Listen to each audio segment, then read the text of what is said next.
That's much better. Hi guys, and welcome to this week's vlog in the Isle of Skye. Oh, not in the Isle of Skye now, but I was in the Isle of Skye last week doing a 5-day workshop. By the way, this isn't one of these videos where I'm going to be plugging my workshops, but it is what I do for a living. So if you are interested in any form of photography training, there's a link below. Right, okay, on to this video. I didn't vlog every day. If I'm honest, we did photograph every day, but only just because the weather was absolutely horrendous. So we were real troopers last week and managed to battle through all of the ailments that the north of Scotland had to chuck at us.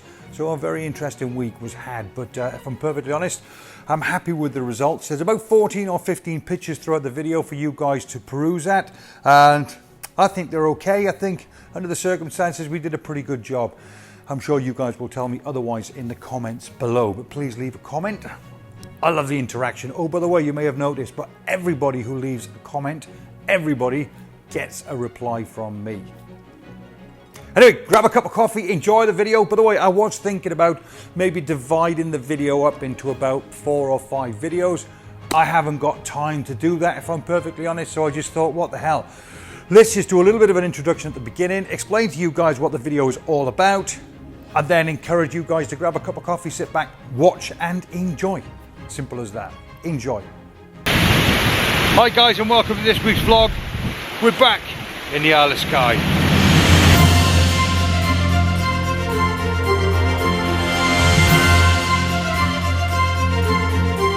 This is undoubtedly one of my favourite places on the whole planet to photograph.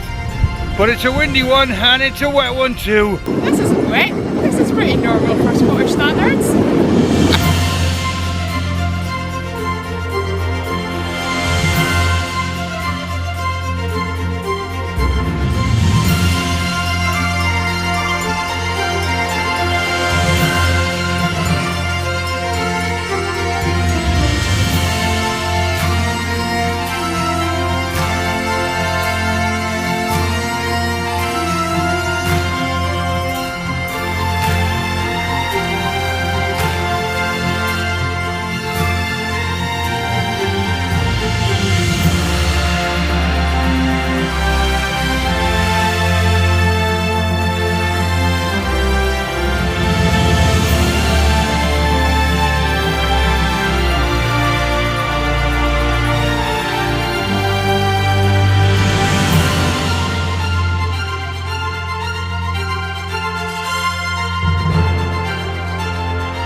Fairly safe to say that very sadly day 2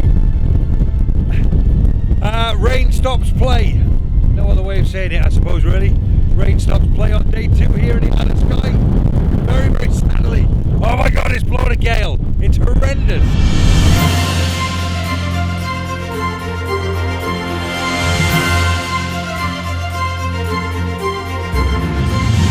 I've been to the Isle of Skye countless times. Every time I've been here, it's always been for a week's stay doing workshops or just basically for myself. I've never ever been here before. I've walked past, I've driven past so many times, but today I just had a little something that took me and thought I need to stop and have a look, and wondered why of course all these cars were parked here, why all the tourists had stopped and were looking around. And you know, when you just find one of those magical places. We pulled up here and I thought, oh my lord.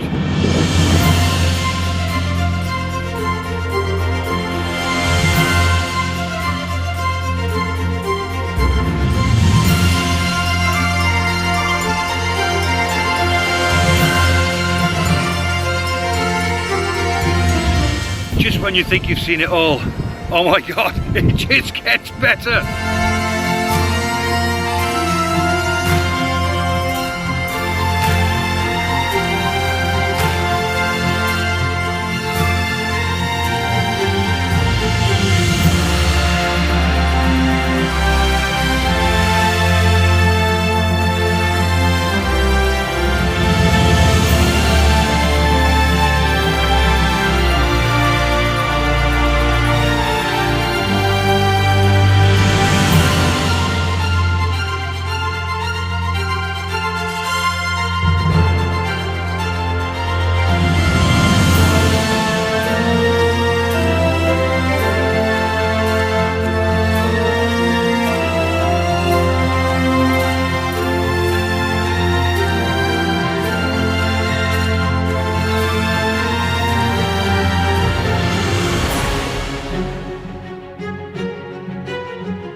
We're still on day 3. This is Wednesday afternoon and I'm very excited. I'm at probably what I consider to be my favourite place on the whole island, which is at Nice Point.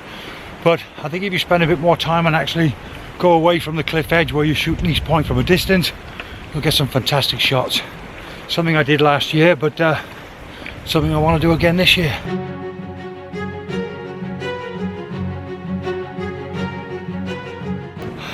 End of the day, and we're still at Nice Point Lighthouse and we're here for the sunset. Best part of the day, best pictures that you'll take while you're here in the Isle of Skye, in my opinion. By the way, took some fantastic pictures earlier on. Got right down to the other side of the lighthouse, which is certainly well worth doing if ever you come here. If you've never done it before, go to the other side. In actual fact, take a look at these images I took.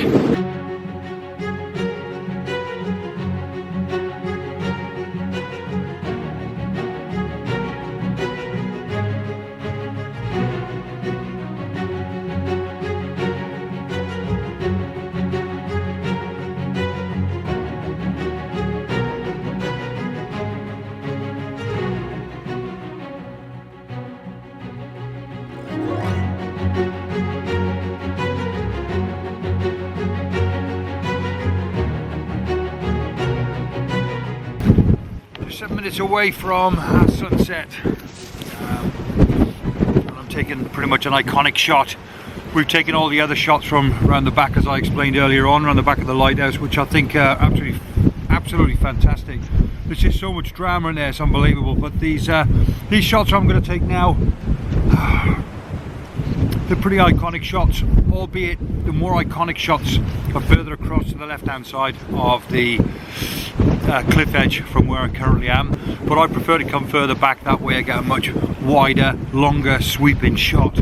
I can still get it all in with a 24mm lens, yeah, quite easy enough, I'm perfectly honest, but I'll take a couple of shots and then I'll do a panoramic shot, in which case I'll put my camera into portrait mode, take about 5 or 6 shots overlapping, all that sort of stuff, and quite looking forward to it. Unfortunately though, I think we're not going to be treated to any decent light on our sunset tonight, which is a pretty familiar story for the week here in the Isle of Skye, but hey ho, that's landscape photography for you. But just another 5 or 6 minutes left to go and we'll see where we are. That's how the sunsetting's looking at this present moment in time. Probably 3 minutes left now. Unless it peeps under that cloud, I can't see it being too spectacular, if I'm perfectly honest. What's really frustrating now, there's a very low cloud cover, obviously right where the sun is going to hit that horizon, which is going to stop, unfortunately, that sunset from happening. But worse still, because there's that low cloud cover, the actual sunset, it looks quite nice because it's shining over it and lighting up the clouds behind me. And that's my point exactly. Look at the clouds, look at the colour, look at that pink and golden sky.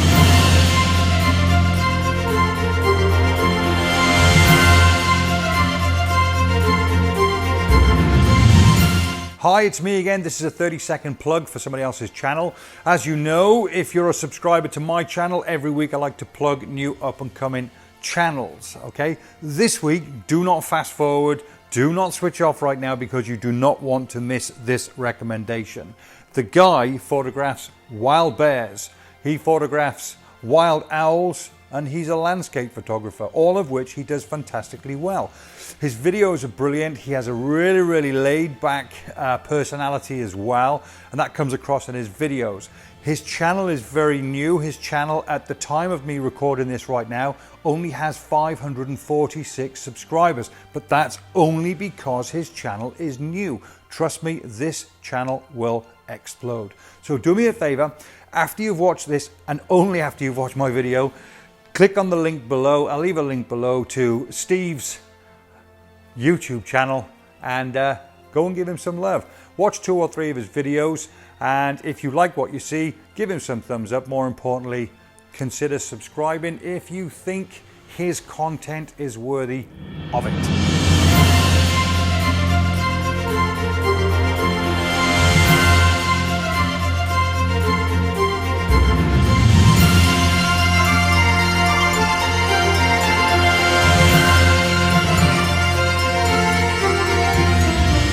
I'm precariously balanced on top of this rock, So if you see me kind of moving and juddering, you'll know exactly what it is. Let me very quickly talk you through this composition because it's quite neat. I think it's quite cool. Don't think it's going to be an award winner. I don't think it's going to be one that I'm going to print and put on my wall, but I certainly think it's quite nice.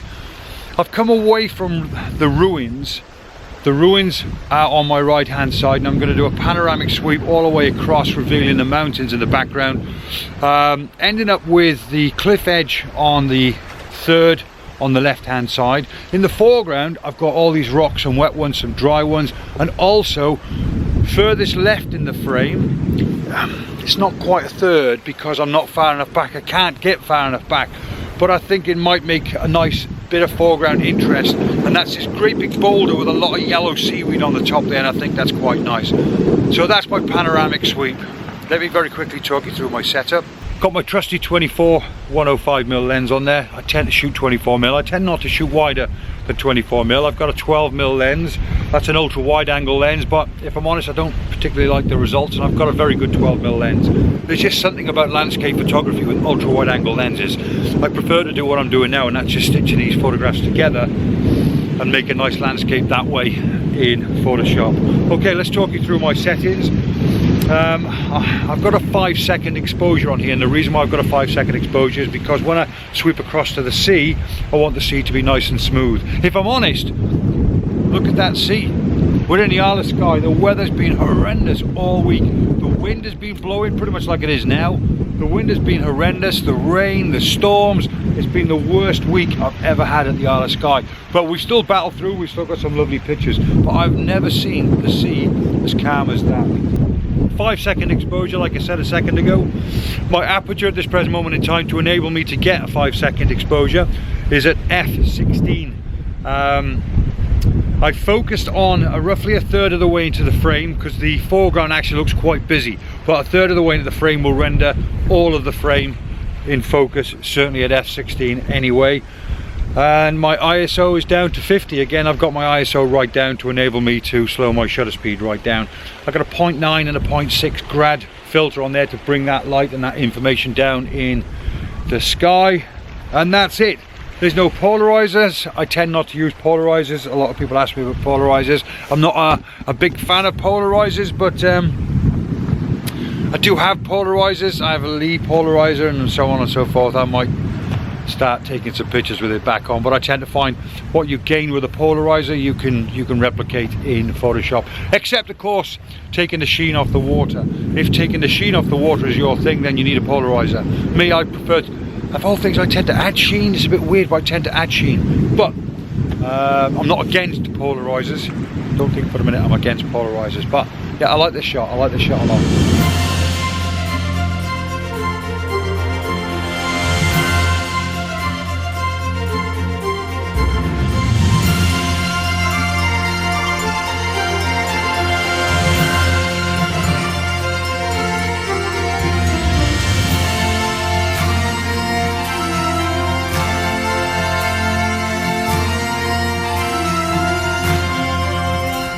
So you need to go to Iceland, huh?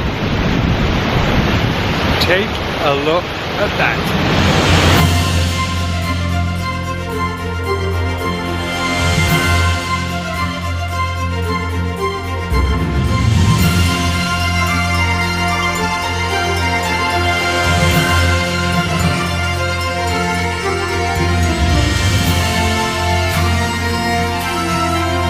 This was a fantastic find.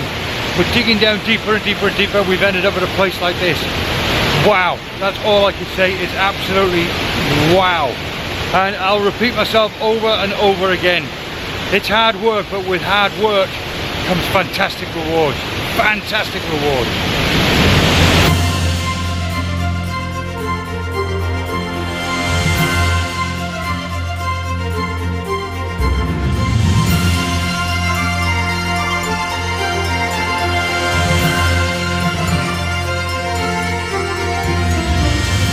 Driving home this morning, and last night we had the most horrendous, absolutely horrendous of storms, so much so that the girls in our accommodation thought the roof was coming off. Luckily it hadn't, there wasn't a problem at all, but the wind and the rain was just absolutely horrendous. Now on the way home this morning we're driving past the old bridge, otherwise known as the old bridge, or the bridge of Sligachen, and we're driving past, and you just can't believe how much rain must have fallen last night, because the ferocity of the water is just absolutely unbelievable.